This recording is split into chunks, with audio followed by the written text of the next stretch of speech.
Geht's los?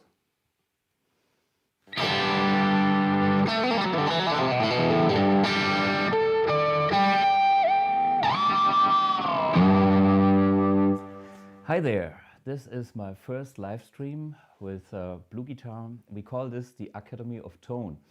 Academy of Tone, I've done a few seminars in the past, clinics, workshops, where I was talking about the tone in general and guitar playing. So this is a new format that we like to present as a stream. And first, hello to everybody here internationally. You all know I'm German, ich kann Deutsch sprechen, but this time we want to be international, so I do it in English and welcome you all on the other side of the globe and wherever you are. Corona has a big impact on the whole music industry. We all stay at home, we all do our best, we probably practice or develop new amps and try to make the best out of the situation. And I thought we could use this Academy of Tone to have a little communication going back and forth. So my topics on the list for today is the AMP1 can be used in many different ways, and we have something that is called the expert features. And I don't want to tell you all the expert features in one episode. I kind of like to split it in maybe 2 or 3 episodes, but make you aware of a few things that you can do in the setup, and maybe you can benefit from it, and maybe clarify some things. And of course, it's great to have questions. So, you know, whatever is on your mind, let us know. We have somebody here in the corner, and he can read your comments and read the questions, so I can answer those. From my side, maybe let me give you a quick overview about the AMP1 and the way it's being used. So AMP1, you know, it's a pedal amp. Some people use it as a head, you know. Ian from Saga puts this on his cabinet and it's a head for him. And he uses a standard foot switch that goes into the remote socket, into the foot switch socket here. And then he switches from clean to his beloved classic overdrive channel. And that's all he needs. You know, that's the very simple layout for the AMP1, which is like the 2-channel mode. So you have the clean channel and the overdrive channel. You have a boost function and the reverb knob. And so this is kind of self-explaining and yeah, pretty easy to understand. What you should know is that a foot switch can have, well, there's foot switches with LEDs and there's foot switches without LEDs. And the switching functionality is performed by having a voltage drop. And if there are LEDs involved, and if those LEDs have pre-resistors, sometimes the switching does not work. So officially, we recommend simple foot switches without any LEDs, as we know these will always work. Like the one here on my little pedal board. Can we show this? There's a standard double foot switch that is not plugged in. Let me plug it in here. Let's see, wait a minute, plug in the foot switch. Come on, baby. And now you can see this is doing clean overdrive, and this is the boost switch. Same here on this beautiful, whoops, black Iridium Edition amp. Our friends from Laney make such nice black foot switches. They're called the FS2, and they do have LEDs. And this foot switch doesn't have a pre-resistor. So when I plug this in, it should show the switching and the LED. Okay? So that's a nice combination. And of course, you can have a long cable, so you put this on top of your cabinet, or you have a short cable when you mount the whole thing on your pedal board. So nice little foot switch. Okay, that is the standard way with you know, two-channel mode. On the other hand, there is so many other ways how to use the AMP1. One is called the preset mode. That's the mode where we can use the 3 internal foot switches to assign our favorite settings to. Settings meaning channel, boost and reverb, not EQ settings, not the custom control settings. For the Iridium and the Mercury edition, we can even memorize the effects loop with a preset.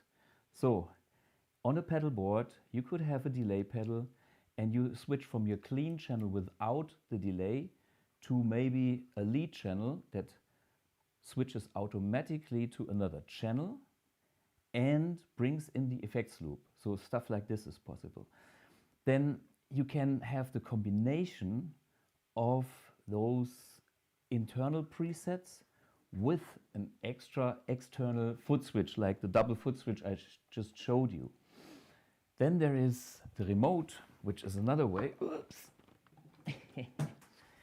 Here, the remote 1 is our own luxury foot switch for AMP1 in case you want to make presets and memorize all the settings and have even more knobs and a MIDI out.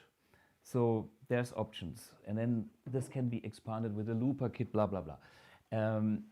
Maybe we can show this overview of the 5 different ways how to switch the AMP1. So first was 2-channel mode. Second is internal, 3 internal foot switches. Then we can expand this internal foot switches plus as external double foot switch. Then we can have the remote, and finally we have another option, which is the MIDI1 adapter that also goes into the same socket and makes this socket a MIDI input. And then we can have all the functionalities I was talking before, channels, boost, reverb, switched as MIDI program changes, and you can even access master volume and gain with MIDI control changes.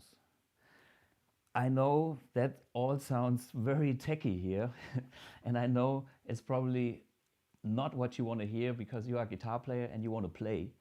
But all I'm saying here is we got all the options. And being a guitar player, I know we are all different, and there's the easy guys that play the blues, that don't need anything. They don't, maybe just are happy with a little reverb and that's it.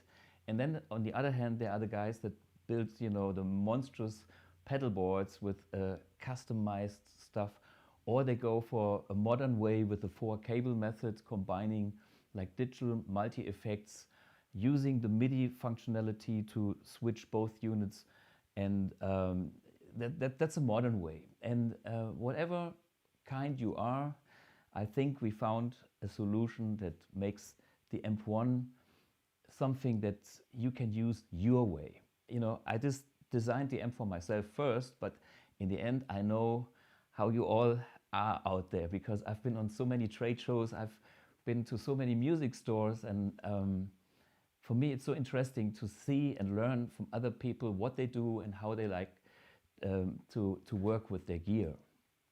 Okay, let me explain how we can program the internal foot switches. So this is standard mode. You can see this is clean, this is overdrive. Then I have the select switch for the different drive channels. I got my boost and I got my reverb button. Simple as that. Okay, the first thing is I want to assign 3 different sounds into the pedal, and they will be memorized forever. So you switch off the pedal, and the next time you plug it in and switch it on, it will come back exactly how you programmed it. Which means it's kind of, think hardware. Even if it's a software function, it works always like reliable hardware, because I've been on stages with digital products that did weird things and I don't want to send you out there. So anything we do with BluGuitar should feel as analog and as reliable as possible. That's my creed. Okay, how to do that? I make an example. I want to have my clean channel, I want to have the boost, I want to have some reverb, and then I want to recall this setting later on the first switch. To do that, I press and hold the reverb button and wait for the blinking. The next button I will press will recall this setting later, which was the first button here now. Now I have another setting. Maybe I want to have whatever, the classic channel with no boost and maybe reverb, and I want to save this on the middle foot switch. Press and hold, wait for the blinking. Okay, then press the middle foot switch, memorized. And I want to have the modern channel, switch it on, and the boost, all gain possible, and the reverb. Press and hold, wait for the blinking, and then press the third button again to kind of memorize it. So at this stage, everything is still in standard function, which means it doesn't recall what I just programmed. To recall the programs, we have to switch the unit off on the mains, then press and hold the reverb, and then while holding it, switching it on. So now here is our clean channel with the boost and the reverb. Here is the modern channel. So here is all the stuff that I just programmed into the internal presets. Okay? How to go back? Same procedure. Switch it off, press and hold the reverb button, and while holding it, switching it on again. And now this goes back, toggles between clean overdrive, boost and reverb. So now I could change the whole thing and have whatever, let's say I want to have the vintage channel on the middle one with the reverb and no boost. Okay, how to reprogram? Press and hold, wait for the blinking, and then press the middle foot switch. Okay, now how to recall my new set, which is this. Switch off, press and hold, switch on while holding it, and now this is clean, this is my vintage, and this is my modern. Okay, I guess it's a bit tricky, but the good thing is once you have assigned your 3 favorite sounds to the unit, you can simply forget about it. And maybe you make a little sticker that says whatever, clean, as you like it, so you know the analog style, which button recalls which kind of sound. Okay? Here comes the next level. If you combine the internal sounds with an external foot switch, I can have access to all the 4 channels, because 3 buttons only give you like 3 channels. Of course, if you are, you know, the kind of guy that only likes one channel the best, you can have different variations of that one channel in all the 3 presets. Fine. I mean, just thinking of a metal player, maybe you want just a clean channel and then the modern channel on this button with like no effects and the gate on metal. And then you want to have a solo sound with the same channel on the 3rd button. And by the way, on the Iridium edition, the reverb button switches the noise gate from metal to soft when the reverb is engaged. Haha, why that? Well, it's very simple, because if you're a metal guy, you want to have the chaka-chak the gent sound with all the attack and punch as short as can be, as dry, and you know, it needs to be tight.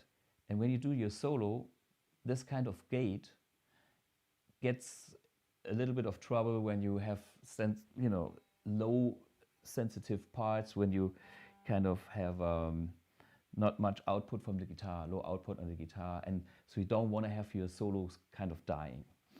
And then this is a nice feature on the AMP1 Iridium edition, how to get different sounds out of the same channel. If you go back and think about the analog world, which amp can do that? Not so many. Either you have a real sophisticated high-tech amp, or you have a very traditional old tube amp, and then this kind of switching is not easy to do. And I think it's pretty advanced for such a analog device, giving you some extra functionality that's probably pretty helpful. So, okay, we got that. And here is like my tip how to get a setup with like all the 4 channels.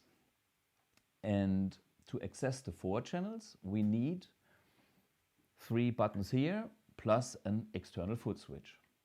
So my idea here is combine it with the external foot switch. Yips. Okay. So this is in preset mode. Now I change it to standard mode. Back, press and hold. And now we are back in standard mode, as you can see. The little trick here is our foot switch gives you clean overdrive. So this foot switch is kind of on a higher level, on a different layer that always goes to clean, no matter which overdrive channel is programmed into the internal foot switches, and this will always switch the boost on and off. So what we can do now is we can have 3 different overdrive channels in the internal foot switches and use the external foot switch for getting to the clean channel. Now mind, you have to decide what to do with the boost, because this button here will kind of switch to the other option of the boost. When it's programmed on, it will switch it off. When it's programmed off, it will switch it on. So are you a guy that plays more with the boost on, or are you the guy that plays without the boost and then engages the boost afterwards? I make the example pretty simple. I do it for the guys that use the boost afterwards. So what I would like to do is I program the 3 internal overdrive channels into the internal foot switches, and then have the other switching done with the external foot switch. Okay, this is your vintage channel. Press and hold, wait for the blinking, and that's the first one. Then I switch for classic, press and hold, and press the second one. I switch for modern, press and hold, blinking, third one. Okay, this is the programming. Switch off, press and hold, switch on, and now we should see vintage, classic, modern. Okay, all good. And now this is the boost, and this is my clean channel. So this is my 4-channel setup with the AMP1. It does work the same way with the MERCURY edition or Iridium edition. That's a feature that both amps share the same way. Do we have any questions on this at the point, or can I continue? Is this too hard for you? Well, now imagine we can even memorize the setting of the effects loop with the presets. Okay, which means I can switch the effects loop off. But mind, when it's off in this preset, you won't get any effects loop again. So the way I use it on my pedal board here,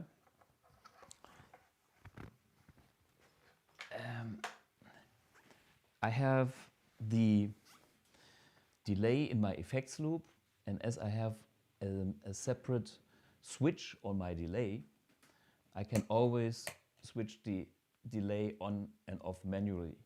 I'm this kind of delay kind of guy that always has a little delay on it because it sounds so heavenly. So I tend not to program the effects loop to be off. I have it always on. I have the standard way, the effects loop is always on, and I do this simply with my foot on the pedal board.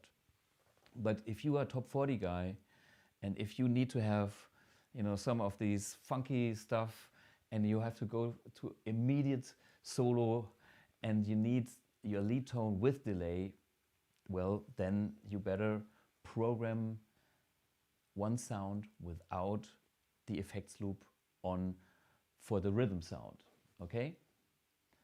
And how to do that? I show you with the black one again. So I simply tell you, you can find out for yourself. And so we have to go back to the standard mode. Standard mode is always a very good starting point, okay? So standard mode. Now I can press and hold the boost button with nothing connected here, and then I can switch on and off the effects loop with this switch. Okay, if it would be connected, you could hear it. That's the way to do it.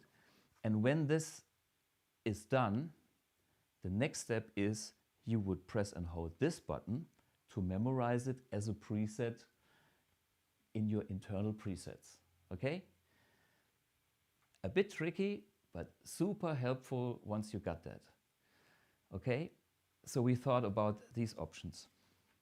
Another nice feature, which is only available on the Iridium, is we can switch off the filtering on the recording out.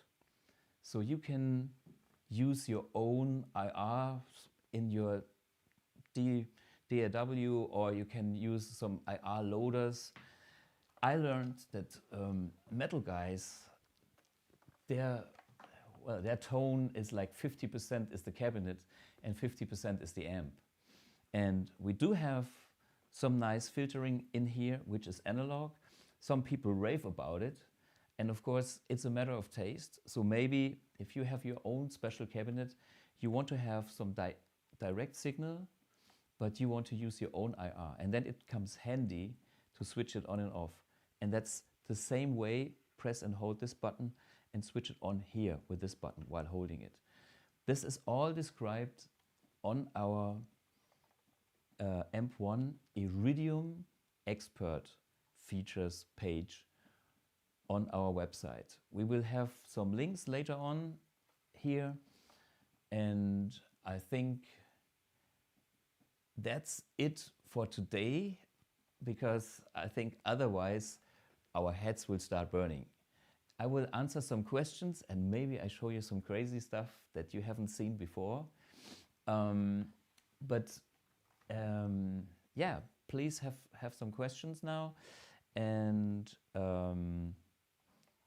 this was only the 2-channel mode, the internal presets, and the internal presets plus extra foot switch. We didn't talk about the remote one, and we didn't talk about MIDI, and we didn't go to the really deep shit, which means low gain mode, low power mode, how to program your own amp in a way that it sounds totally different.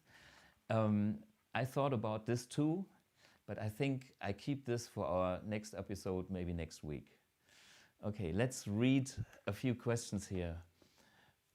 What 2-button LED foot switch is that? Can we purchase from you? Well, no, you can't purchase this from us because that's a Laney double foot switch. It's called the Laney FS2. I'm not sure if it comes with a Laney product, but I heard it's available as a separate item.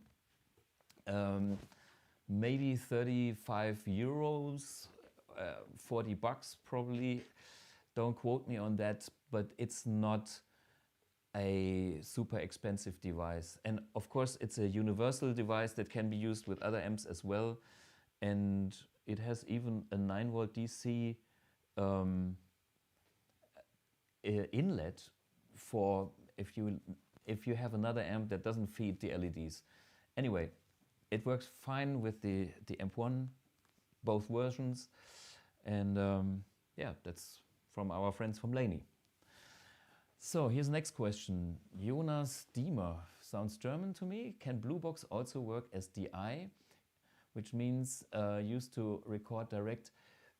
Yeah, well, the Blubox is a DI itself.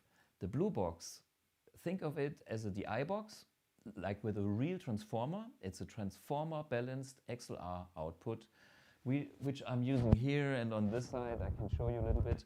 And okay, this is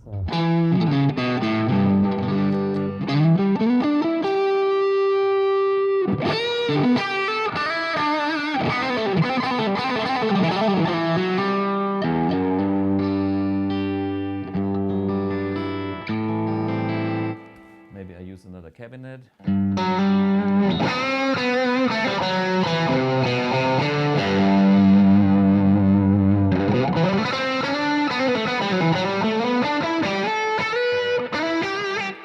Or I use this cabinet.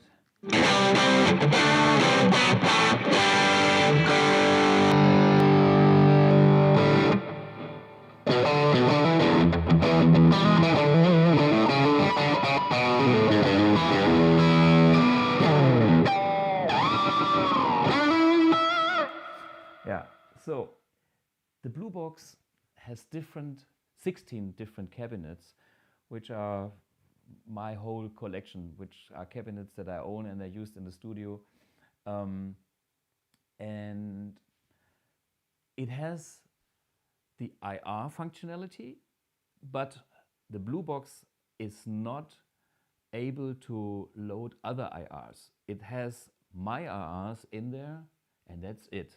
So my concept about the Blubox was to make the easiest way for you to get a good tone. Simply plug this in between the amp and the speaker. If you have a standard tube amp, you need to have a speaker connected because your tube amp needs a load. The AMP1 does not need a load, so all we are hearing is just one cable, speaker out into Blubox, no other speaker connecting, which is a pretty good tone, I think. This is what you're hearing. But if there would be a speaker connected, it would sound even a tiny bit better. But who cares? You don't know, so you know it sounds good.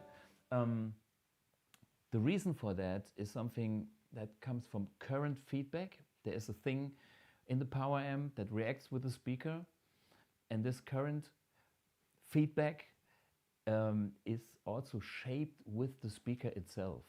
So there comes another 2% of extra aliveness, so to speak. But hey, anything you miss on this tone, I don't think so. I'm always blown away how good it is to get a great sound direct with the Blubox these days. And I spent years collecting speakers, microphones, spending hours of doing that. And here's a story. The other day I was doing a live gig, and the engineer, there was a microphone in front of my cabinet, and I thought, okay guys, you know, just because the guy loves microphones, let's hear if it sounds any better. So I used a wireless. I was going behind the front of house board, listening to the band playing, and I could switch between a microphone in front of my cabinet and the Blubox. And guess what? I will never use a microphone again. It's so good, forget it. So if you have a studio, if you have time, go ahead and tweak whatever. Everything is allowed in the studio, and maybe you can mix it, but in a live situation, man, the Blubox, best sound I ever had. And in the studio, I would use it as one of the signals that I would record for a serious tone. And then in the mix, you decide which one you like best. Yeah, so the Blubox is a DI box. So there is a ground lift switch, and there is no hum possible. It simply works. The only thing about Bluboxes is work with a proper power supply. Sometimes we get people, hey, we have some sizzle noise or whatever, and if you fancy any weird noise, 99% it's a shitty power supply. Simply try another power supply and you will hear, oh, that's where it's coming from. So it's not our fault. We don't ship with power supplies because we have too many voltages on this planet. And there are great power supplies, but make sure it's isolated. If you have effects on your pedal board and you have the Blubox as well on your pedal board, and if you use the same power supply and the same outlet of the same power supply, like a daisy chain, for a pedal that is in front of the amp and the Blubox, which is post the amp, you're creating kind of a feedback loop, and this is a horrible noise. Don't go there. Okay, that's the Blubox. Well, you can't, here, Jonas has the question, so can I turn off the IR on Blubox to use a custom one? You mean a custom IR in your DAW? Well, actually, no, you can't. So here is my plan how to deal with that. Have a standard DI box, a simple DI box with a transformer, and use the pad function. The pad function reduces the level. So if you have a pad function of like 20, 30 dBs, most of the cheap ones have that, simply connect it to the speaker out, and then you have, you use that, the I signal to go into your recording device. And then that signal has no speaker simulation on it, and you are free to use whatever is on your wish list. Okay, standard DI box with a transformer. Get the ones with a transformer. There are some electronic stuff out there. I rely more on the old school, real transformer. I don't know the English word, galvanische Trennung, decoupling, whatever, and you are safe. Okay, so here's Patrick Hess. Until which master volume I may use a 50-watt speaker? And in comparison to your FatCab, does it work with a loud rock band? I know you blew some speakers. Yes. And how loud were you playing? That's a very good question. So let's put it that way. I'm a big fan of vintage Celestion speakers. And I have a nice collection in the next room behind me. There's many boxes. I got 1966 all original mint condition greenbacks, the holy grail. I paid some money for it, but it's there. And they only handle 20 watts. It's even worse. So I was gigging a lot with 25-watt greenbacks made in the UK from the 80s. This comes back from the day when I was working with Usenkärtner, and I had a very good relationship with Ian White, who is the chief engineer of, or was the chief engineer of Celestion, and I always had great speaker samples, and I had some killer greenbacks. So 25-watt speakers, and I had driven those with a 100-watt head. And yes, I killed some. And this is what you need when you killed your speaker. This is what they call a recone kit. And what it is, it's simply the membrane, the spider, and this little coil. This is the original Celestion 25-watt recone kit. And funny, it actually does work. If you will place that thing, the speaker sounds good. Probably better than the one made in China these days. And they did a lot to do the best quality, but that's another story. Anyway, maybe the cones are older. Some weird voodoo is going on. So what happens if you put to these wires 50 watts, 100 watts and more? Well, if it's only a short peak, the coil gets hot, but if it's not a consistent signal, the heat can still disappear. So if you have one hard attack from a clean sound, the speaker will survive. Even if you have, if that's like a spike, a very short peak, it will not die then. I've been there and I know when speaker will die. So what happens when you crank your amp? I mean, whatever sound you're playing, clean or overdrive, if it's more compressed, the sound is more dense and the energy is more condensed as well. And then what happens with the speaker is, well, it moves air, and the more current and voltage is applied to these wires, the more it tries to move against the magnet. But there's a certain point where it doesn't get any louder.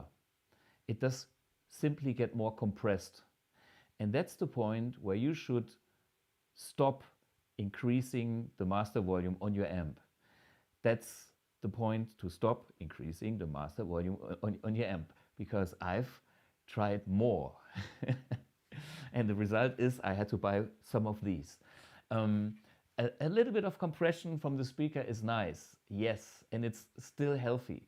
But if you go beyond, if you squash the speaker, it will simply die, because the heat will be so much that the glue will melt, and the wire will simply burn, and that's done. And you can hear the noise afterwards when you push the membrane and there's a scratchy noise.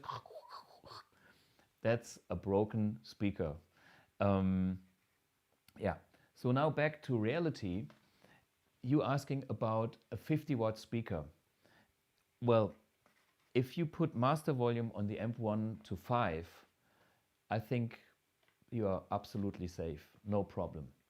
I've done that even with 25-watt speakers, and they have not been killed.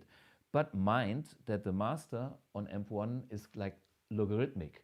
So it's kind of spread out in a way that it's nice and a huge range for your home situation. So kind of 50% of it, it's treating you nice.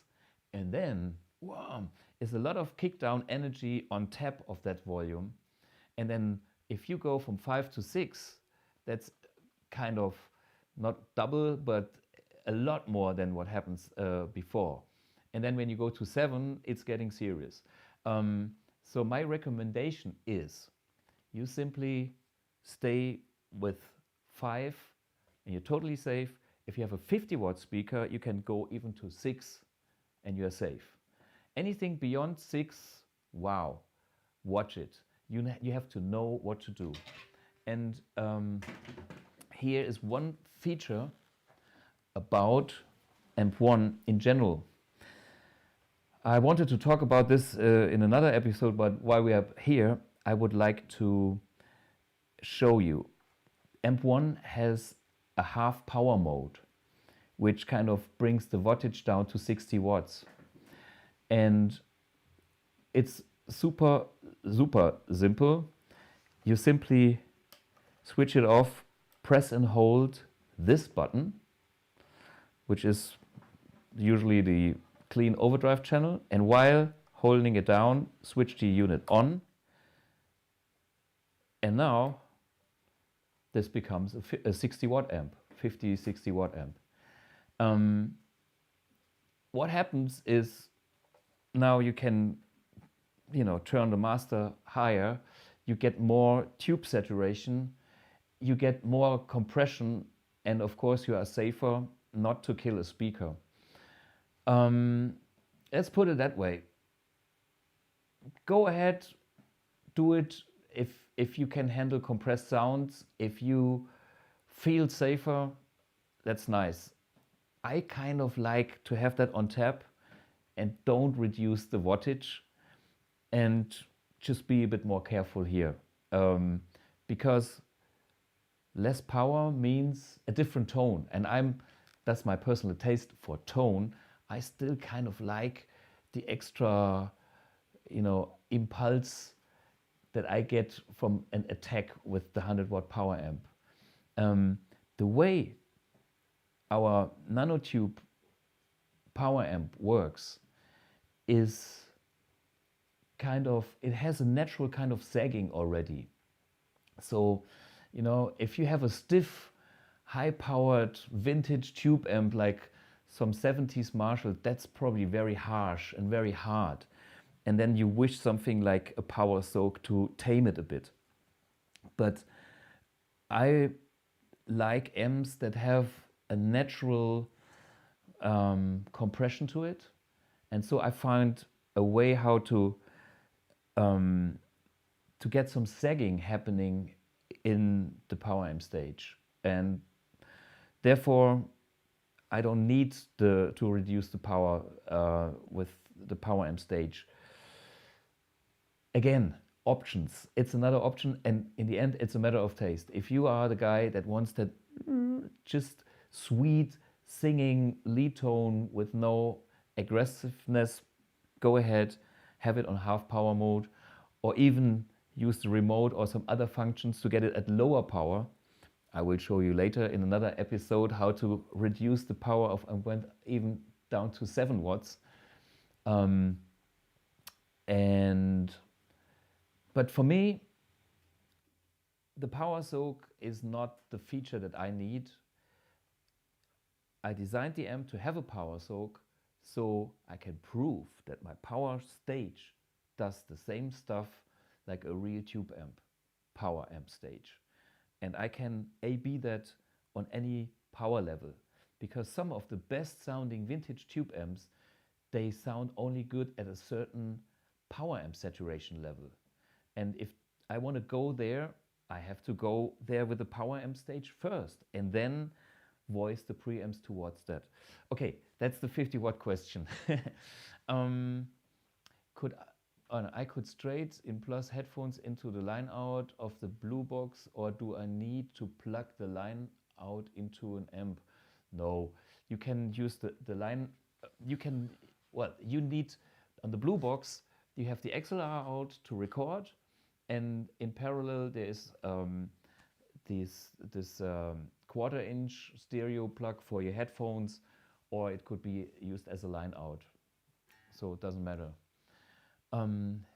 Jonas again, so 100 watt mode on Master 5 sounds different than 50 watt at Master 10. Yes. Why? Because it's more squashed and it's kind of softer.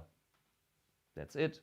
Try it out. You will find it feels different too. And matter of taste. Jean-Pierre, ok, bonjour Thomas. Oh, est-ce que vous fabriquez encore BluGuitar Strat 61? Et merci pour vos présentations. Elles sont magnifiques. Okay, de rien. This is French. I talk English so everybody understands, Jean-Pierre.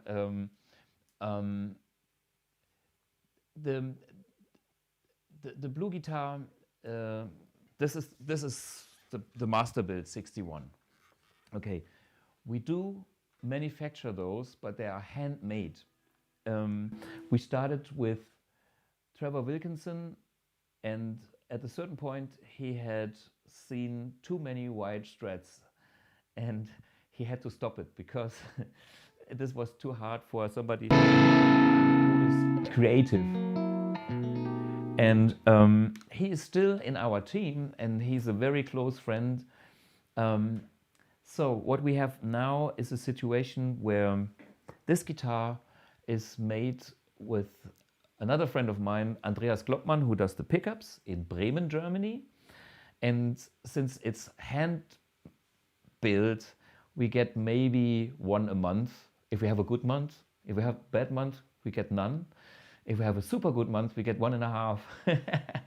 But we have an email waiting list for the guitar.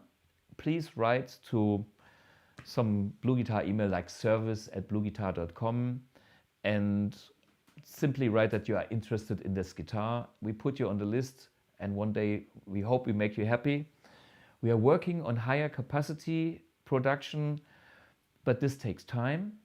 Only if the quality is right, I will start this project, because nobody needs another Strat that is not killer.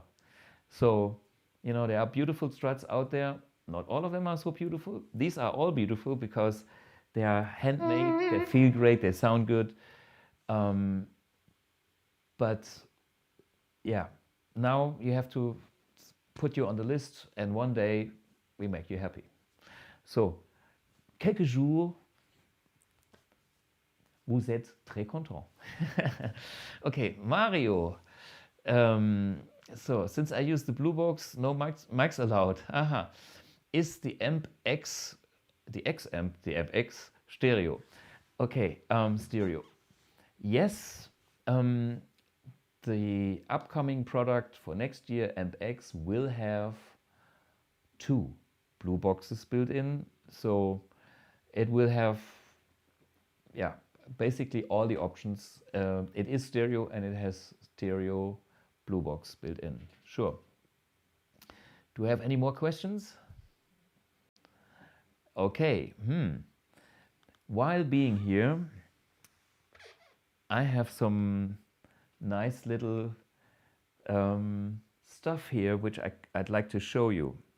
I was thinking about combo amplifiers a lot in the past, and came up with the idea that I just do a pedal amp. If you have been on the first trade show, when was this? In 2014 at Frankfurt Messe, back then when Frankfurt was still a proper Messe. Let me unplug the guitar. So, you probably have seen this little fellow. And this is a weird thing. So let's put on the power. And this is not lighting up because we need a speaker cable. Speaker cable connects amp to the cabinet. And now the logo is on. Ah, magic. Nobody can do this, but we can. So this was one little extra shocker, besides having something like this that is connected with our easy locks on top of that cabinet. And this goes for transportation. Oops. You would simply unplug, then open the butterflies and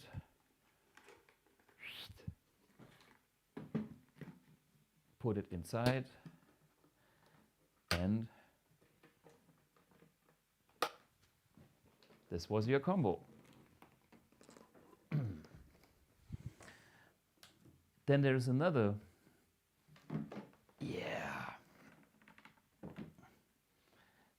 weird thing. I don't know if you see it, but that's simply a Nano Cab with an AMP1 built in.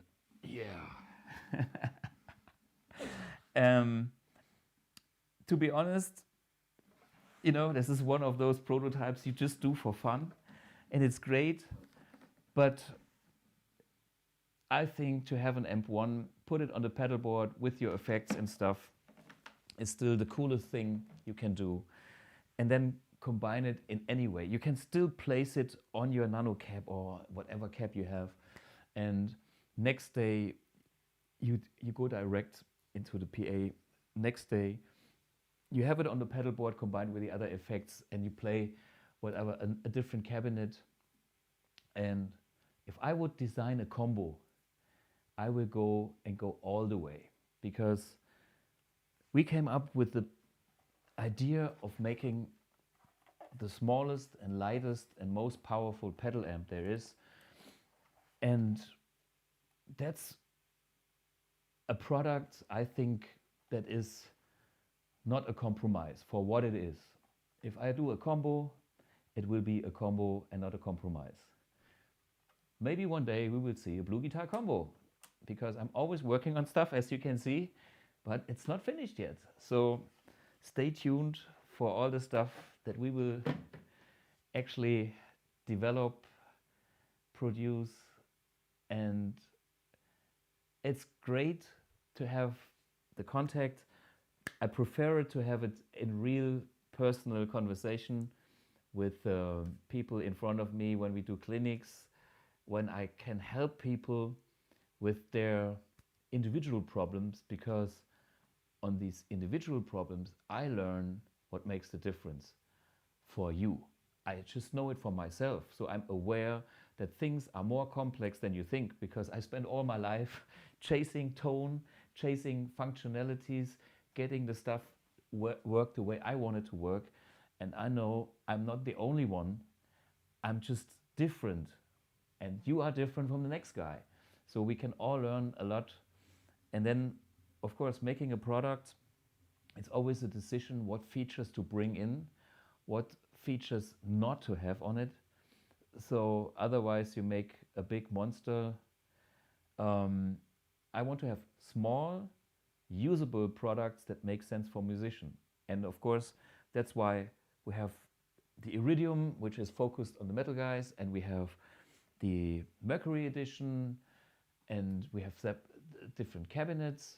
And of course, there will be an AmpX that combines all that stuff. But I'm very sure that a lot of players are maybe tempted for the AmpX, but will find out, you know what? If you find your tone with an AMP1, why do you need anything else? You know, this is, in the end, it's your decision. I just make options and offers. The rest is up to you. There's another question. Patrick Hess. Well, Thomas, being an electrical engineer, your recommendation, explanation is just great. Thank you. Second questions. Could you please show how to tune the amp? Vox AC30. To do this in a proper way, I would do a real A-B thing, and we do that another time. I do have an A-B switching, you know all my videos, and I do have an AC30 in my studio down there, and yeah, I can do that. I know, because I've done it before, you will have the mids pretty high. This is what I remember. And an AC30 I'm able to get there in quite a nice way. But let's see how close we get to mine, because AC30s are also different. I have a very old one from the mid-60s, you know, with this oxblood brown panel, modded by Manfred Reckmeyer, the guy who does all the moddings for Peter Weyer. And if you are German, you maybe know Bluprint.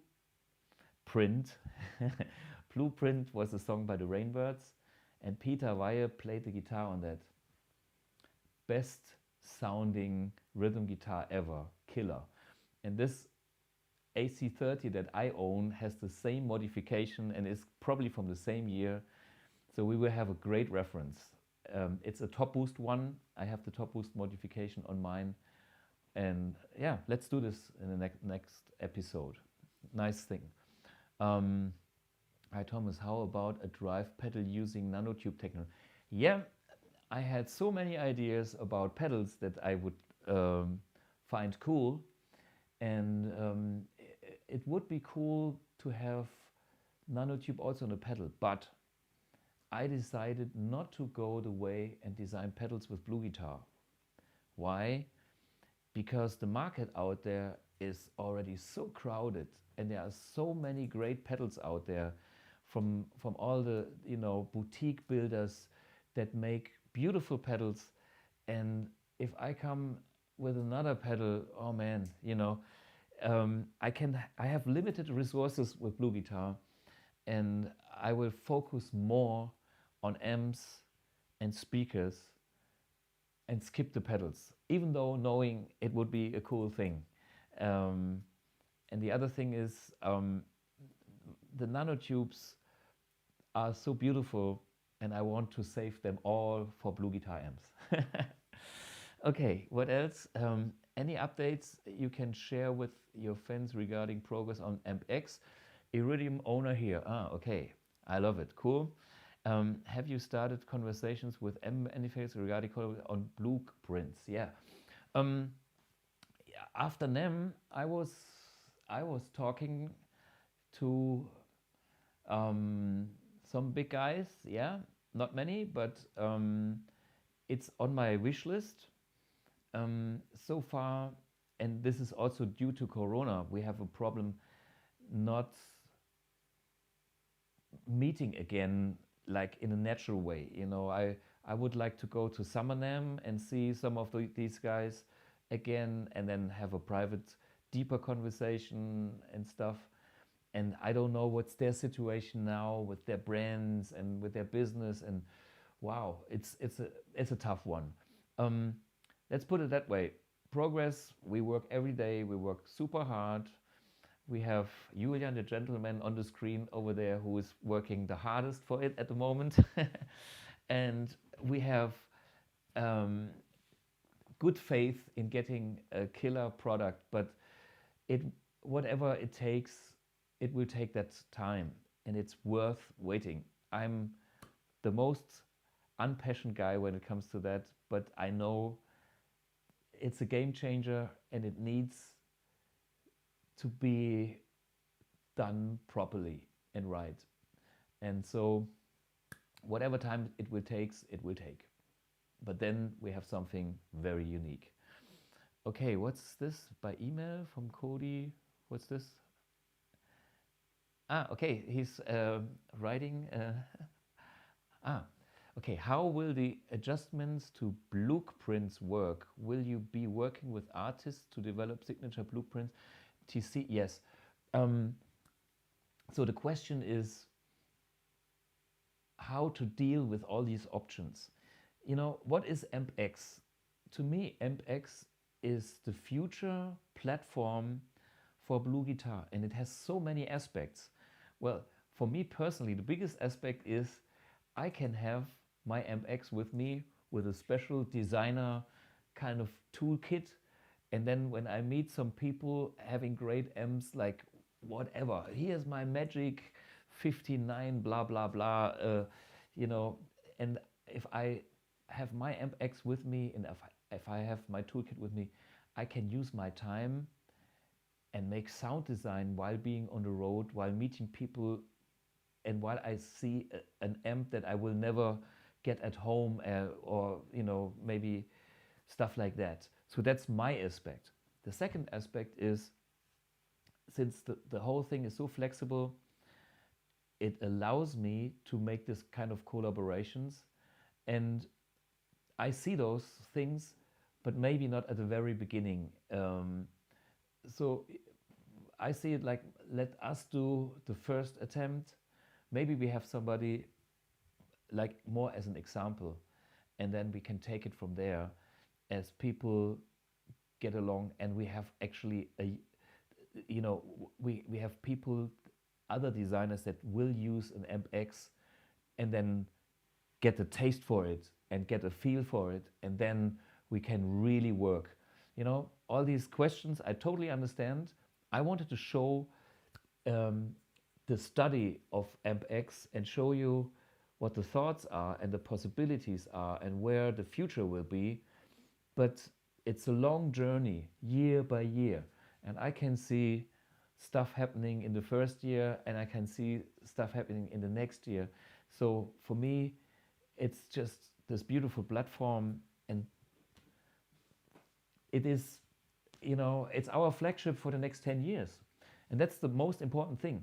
When I was thinking about what's the next step after AMP1, the AMP1 is and will become a classic. And AmpX is not some digital product that is outdated 3 years later.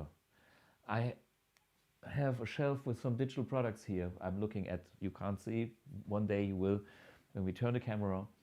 And some of the stuff that is in there is great, but what hurts me, it's not worth any money anymore. And I don't want to design products that lose their value. That hurts me so much. The best investment in my life was a 61 Stratocaster that I bought when I was 17. And because I did invest into the right equipment, I still am happy with that guitar, and I'm still playing it on most of my gigs. And now it's a reference for other great guitars. And that's something I learned in my life. And this is something that I want to apply to my products. And I hate if products get outdated just because of a fashion, just because of something. I hope to make products that will simply are timeless. You know, cool things are timeless.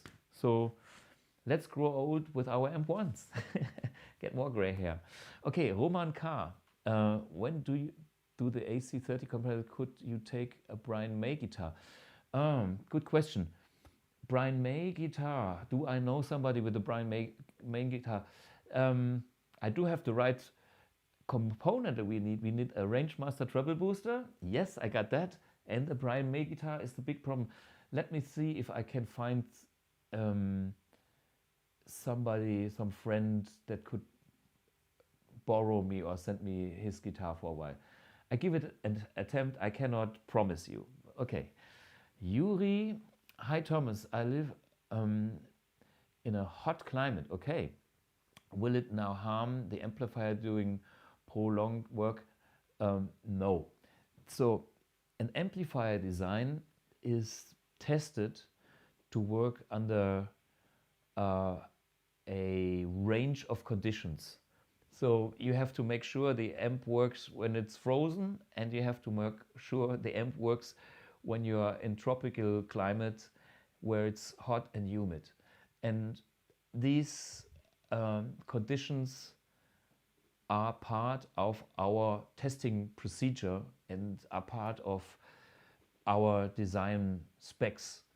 So we are super confident that our design, which is done by a design team, we have a Russian engineer. So the Russians, they know what winter means. You know, 40 degrees minus is something you probably never heard of, but we have an engineer that knows that. And he also goes to the south of Spain, so he knows what high temperature is too. And yeah, we work on designs that are stable under any conditions you find on this planet. Don't play them underwater. That's probably causing some more problems. Okay, Patrick again. Thank you. Could you explain why you need to place the cabinet on the floor? In my band, I need to have the sound on my ears, not blowing my knees. Okay, I know this makes sense for bass response. Okay. When you put a cabinet on the floor, you gain about 6 dB more bass, more low end. And since my cabinets are so small, I'm fighting for anything that makes them sound big. And to make them sound big, bass is one key factor. So it hurts me very much to have my cabinets not on the floor. So because I'm wasting some potential sound quality here. Now comes the problem. Okay, the speaker is on the floor and has this extra bass, and it's between your knees and then doesn't reach your ears. Well, if you are able to step in front of your cabinet by whatever 3 meters distance, the angle of the speaker will reach your ears. And you're happy about that. But if you don't have that kind of room, you're getting in trouble. Because the amp is between your neck, between your legs, the sound, and your ears are in the sky. There's a tool called the Deflex by Hoovy, which is some kind of special shield you put in front of the speaker, and it kind of spreads the sound in like a ball, so it's spread very evenly. And the biggest thing is it kind of guides the tone to your ears, even if you're close to the cabinet. So that's the thing you can do. The other thing you can do is angle the cabinet a little bit towards you, or find another place, put it on the side. But on the other hand, hey, that's me being a rock player, being so keen on getting low ends to be chuck, chuck, I want my low end. If you are, not so keen on having a lot of low end, do whatever you like, put it on a stand or whatever. But I have a video on YouTube where I show the difference in front of a running camera, how it sounds when I lift a cabinet while I play some notes. Maybe you can look on YouTube on the BluGuitar channel. It's one of those, I think, the second cabinet video I've done. There's the first one introducing the cabinets, and then the second one that does some comparisons. And that's kind of good to hear there, because I placed the mics like where my ears are, maybe even a bit higher, and it's kind of a realistic situation that shows you what actually happens. It changes the tone. I'm just the guy that always looks after this extra low end. Sorry. Okay.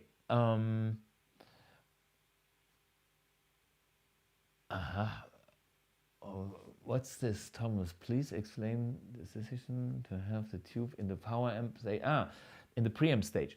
Okay, what is the nanotube and why is it used the way we use it? Let's put it that way. The nanotube is used in the power amp stage since we found out that a tube is still kind of a mechanical part. If you have a tube, there is a grid and there's some metal parts in there, and they are sensitive to mechanical stress. And if you have the preamp loaded with tubes, you have tons of gain, which amplifies anything which is in the front end. And if the tube is in the front amp end, then even this mechanical noise is getting loud and audible. And I found, why not use a tube-free design for the preamps? Are you missing anything? I'm not. And that's the good thing. We found designs that do exactly what we know from tubes, but using better material to do that job. More reliable, more consistent, no microphonics. But here comes the thing about the tube. The tube is still killer when we use it in the power amp stage. And the power amp stage is so important on a guitar amp. A lot of people think you can get a great sound and then have a neutral power amp, and then that's it. I don't agree. If you come from the real deal, all tube amps, you will make your own mind in a different way. It's like you feel a tube amp, and this has to do a lot with the power amp stage. And that's where our tube is placed, and it's less critical for mechanics because the amplification after the tube is not so much high and it's not so sensitive. So it's the best use out of the nanotube to place it in the power amp stage. Okay, here's a question by YT. Do you have plan to make MIDI1 cable with angled plug? Yes, and it's already done. We do have MIDI cable now with flat and angled plug, yes. So we stopped production with the standard 1/4" plug and exchanged that for a nice small one, angled one. So if you still have the old one, you can get maybe another plug. Imagine this would be a MIDI1 adapter. On the other hand, we would have the 5-pole MIDI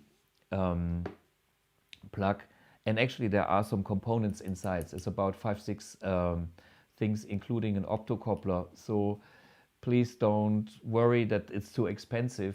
There is some electronics inside the 5-pole DIN side. So don't go on that 5-pole side.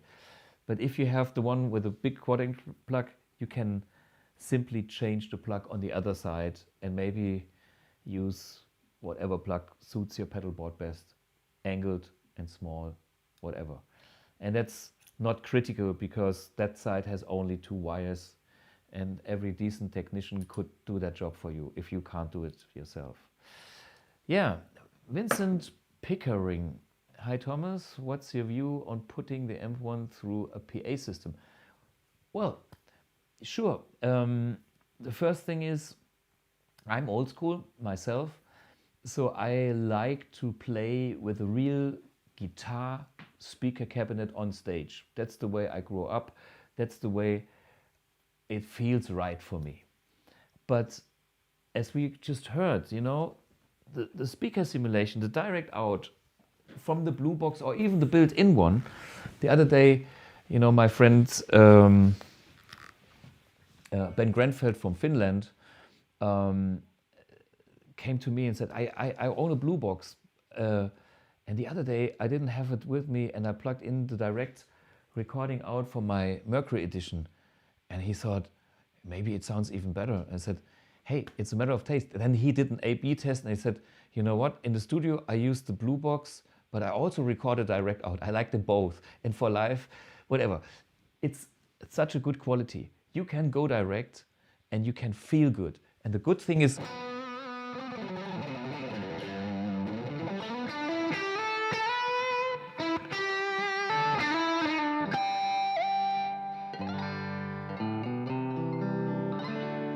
this is all going direct. Is there anything you miss? For me, just the volume, because I'm here in the studio and I play at like voice volume, you know.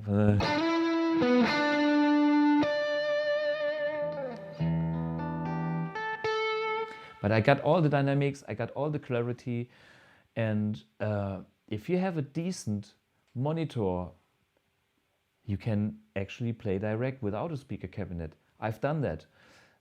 Okay, I'm a control freak. Oops, I lost my pick. Where is it? I lost my pick. I use another one.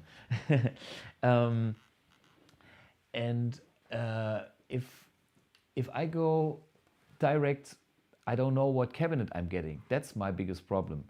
But if you have a decent PA system and a good monitor, go ahead. That's just fine.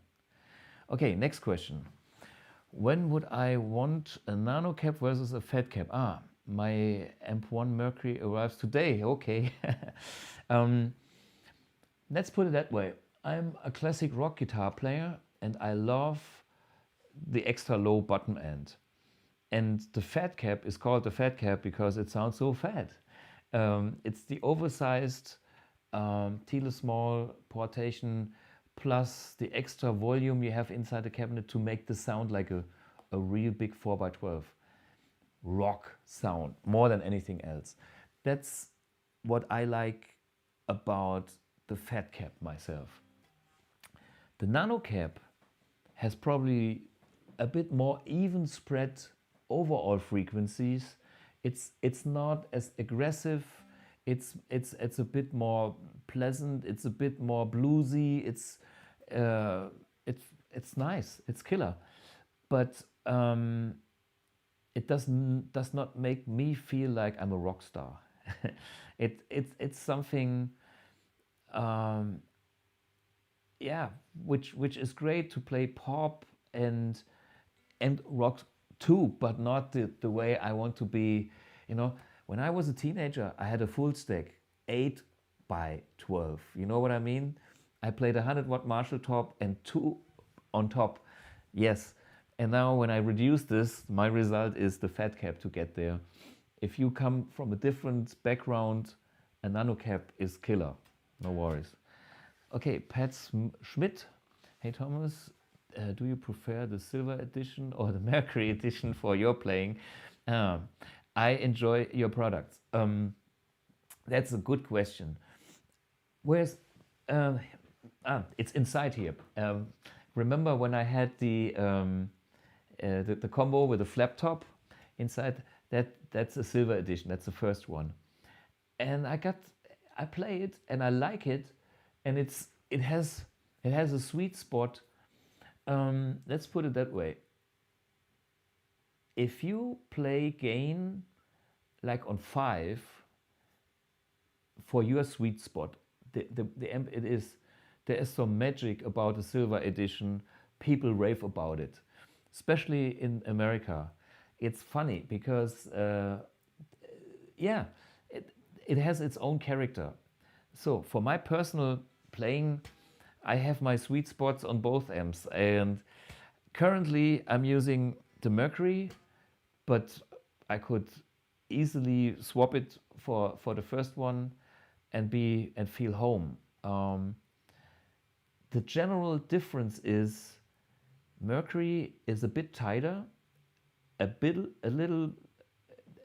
I mean, it's unfair to say, but maybe the first edition is a bit bluesy, swampy, ZZ Top-ish, and with all its beauty. And the Mercury is kind of a bit more controlled. But hey, that's a matter of taste. I love them both, and yeah, I also like. I'm the vintage is my main channel, but I like them all. I like all the channels, and I have on my pedal board, I have some weird pedals that make even great overdrive tones with a clean channel.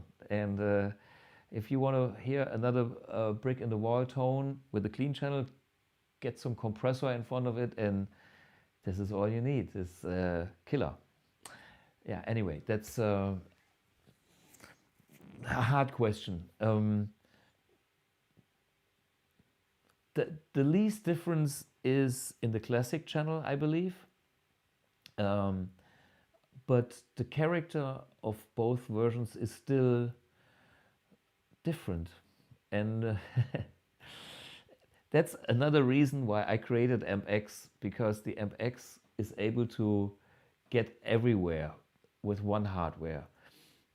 On the other amps, you have to decide which one you get, and then that's the one you will live and be happy with.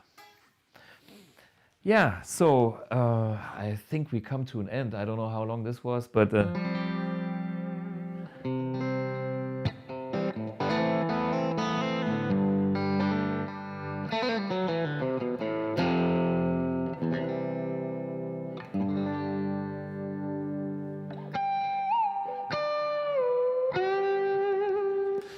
okay, I would say there is another episode coming. We have installed this little video room here, and it seems to work. I have to watch it myself to see what the whole thing is like, and hope to see you again next week. And there will be more questions and more topics. And yeah, take care, stay healthy, practice or whatever, clean your living room, make somebody happy. Cheers, see you next week. Bye bye.